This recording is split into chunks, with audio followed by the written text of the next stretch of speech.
Selamat siang, salam sejahtera bagi kita semua.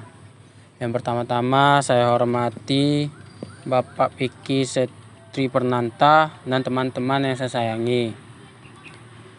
Kali ini saya ingin menampilkan tugas saya yang berjudul proses penulisan artikel ilmiah. Proses penulisan artikel ilmiah yang pertama, halaman judul. Halaman judul adalah karya tulis ilmiah ataupun bentuk karangan. Halaman judul di bagian awal buku yang menampilkan judul, subjudul, penulis, penerbit, dan edisinya. Kemudian yang kedua, lembar pengesahan. Lembar pengesahan merupakan salah satu hal penting dalam penulisan laporan, penelitian hingga laporan kegiatan. Lembar ini digunakan untuk menunjukkan legalitas atau disahkan tidaknya penelitian atau kegiatan yang kalian lakukan. Kemudian yang ketiga, kata pengantar. Kata pengantar adalah kata pendahuluan atau pandangan umum secara singkat dan jelas sebagai pendahuluan suatu karya tulis. Kata pengantar terbagi menjadi 3 bagian, yaitu bagian pembuka, isi, dan penutup. Kemudian daftar isi. Daftar isi adalah bagian dari suatu karya tulis. Fungsinya adalah memberi panduan bagi pembaca dan menunjukkan letak halaman sesuai konten. Bagian isi. A. Bagian pendahuluan. Latar belakang masalah.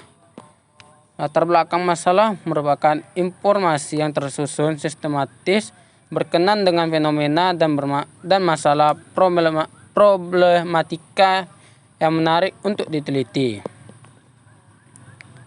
Kemudian yang kedua, tujuan masalah. Tujuan masalah adalah ungkapan atau menggambarkan suatu konsep untuk menjelaskan atau memprediksi suatu situasi atau solusi untuk jenis studi yang akan dilakukan. Rumusan masalah. Rumusan masalah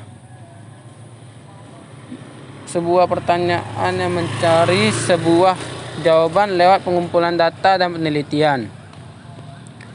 Kemudian manfaat penelitian.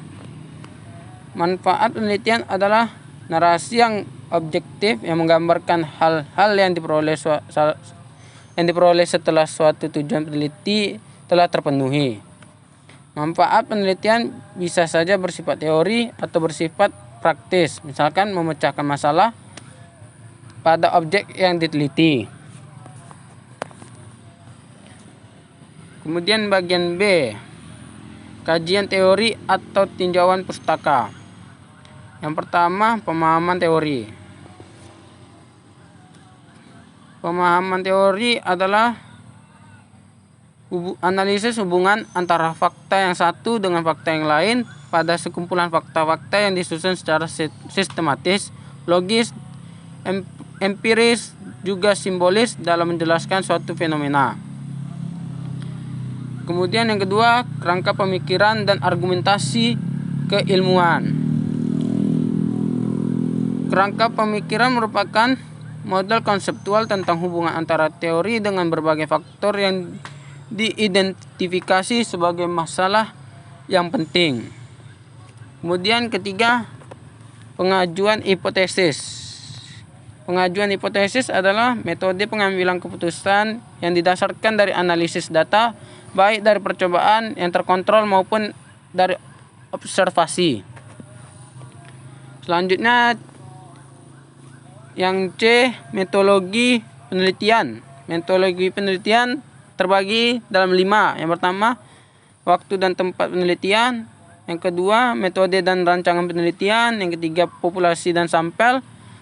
Keempat, instrumen penelitian. Kelima, pengumpulan data dan analisis data. Yang D, hasil penelitian.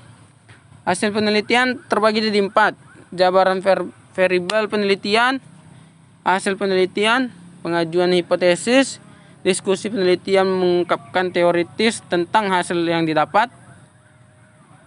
Yang E, kesimpulan dan saran. Kesimpulan dan saran ini terbagi jadi 5. Yang pertama daftar pustaka.